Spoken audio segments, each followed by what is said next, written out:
রাজ্যের মুখ্যমন্ত্রী মমতা বন্দ্যোপাধ্যায়ের নির্দেশ অনুসারে গোটা রাজ্যের পাশাপাশি দক্ষিণ দিনাজপুর জেলাতেও চলছে তৃণমূল কংগ্রেসের বিজয়া সম্মেলনের অনুষ্ঠান।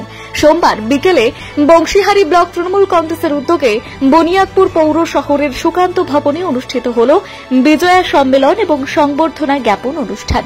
এদিনের এই অনুষ্ঠানে বংশীহারি ব্লকের 4টি গ্রাম পঞ্চায়েত থেকে তৃণমূল কর্মী এবং নেতৃত্বরা অংশগ্রহণ করেন। সঙ্গীত এবং নৃত্যে এর মাধ্যমে এই বিজয়া সম্মেলন অনুষ্ঠান সুন্দর হয়ে ওঠে। জেলার বিভিন্ন স্তরের নেতৃত্বরা 26 বিধানসভা ভোটে জেলার 6টি আসনেই জেতার বিষয়ে কর্মীদের উৎসাহ প্রদান করেন।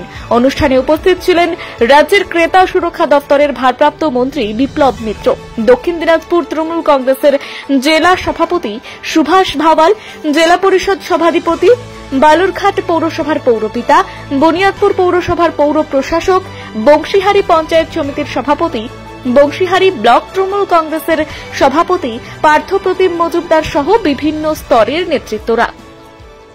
আজকে আমাদের যে ধারাবাহিক প্রোগ্রাম চলছে বিজয়া সম্মেলনী, দক্ষিণ দিনাজপুরের অলরেডি 6টা হয়ে গেছে। আজকে বংশীহারি ব্লকের পক্ষ থেকে বিজয়া সম্মেলনী ছিল, সেই অনুষ্ঠানে আজকে কজনকে সংবর্ধনা দেওয়া হলো? আজকে 7 জন করে, প্রায় 30 জন দেখলাম আর কি, মানে কোথাও হয়তো একটু বেশি হয়েছে। 30 জন পুরনো কর্মী এবং তুলনামূলক অর্থনৈতিক দিক থেকেও দুর্বল এরকম কিছু মানুষকে কিছু শীতবস্ত্র, কিছু মিষ্টির প্যাকেট এগুলো দেওয়া হলো। আর যেহেতু আমার বাড়ি এই ব্লকেই বা এই বিধানসভাতেই, যার জন্য এই অনুষ্ঠান সম্বন্ধে আমাদের একটু দুর্বলতা বেশি ছিল। এখন আবার রামপুরে যাব, আরেকটা অনুষ্ঠান আছে। তা দেখেন, এগুলো তো জনসংযোগের প্রোগ্রাম। দেখেন, বিজয়া সম্মেলনী আজ থেকে বহুদিন আগে আমাদের গ্রামে গঞ্জে হতো। দুর্গা প্রতিমা বিসর্জনের পরে আমরা বয়স্ক লোকেদের বাড়ি যেতাম। তখন বয়স কম ছিল, ফাস্টফুড ছিল না, আমরা কিছু রোজগার করতাম না। তখন আমরা নাড়ু টাড়ু খাওয়ার জন্য যেতাম। কিন্তু এই গোটা ঘটনাটাকে, এই সনাতনী সংস্কৃতিটাকে মমতা ব্যানার্জি এমনভাবে একটা দলের সঙ্গে জড়িয়ে দিল যে আমরা একটা দিনের জন্য হলেও আজকে আমরা সবাই পাশাপাশি বসলাম, মত বিনিময় করলাম। জেলার অন্যান্য নেতৃত্বটাও ছিল, বিভিন্ন শাখা সংগঠনের প্রধানরাও ছিল।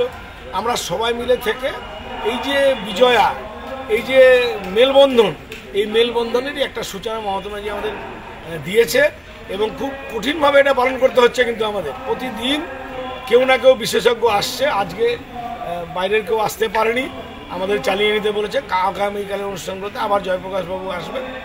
আমরা চেষ্টা করছি এভাবে করে সমস্ত ধর্মের অনুষ্ঠানে একাত্ম হয়ে বাংলার পুরনো সংস্কৃতি যেন বিজেপি ভাঙতে না পারে এবং কোথাও যেন সাম্প্রদায়িক কোনো বিভেদ তৈরি করতে না পারে, যার জন্য এই মিলন উৎসবগুলো। Bureau report, Dinajpur digital. North বেঙ্গলের সেরা সুপার স্পেশালিটি হাসপাতাল জীবন রেখা, অভিজ্ঞ ডাক্তার, আধুনিক lab, 24x7 emergency services, neurology, cardiology, orthopaedics, gastro, দন্ত ও চোখের চিকিৎসা একসাথে, আইসিইউ, এনআইসিইউ এবং NABL অ্যাক্রেডিটেড প্যাথোলজি ল্যাব। জীবন রেখা হসপিটাল। আপনার জরুরি মুহূর্তে অ্যাম্বুলেন্স পৌঁছবে ঠিক সময়েই। কল করুন 83730 66655।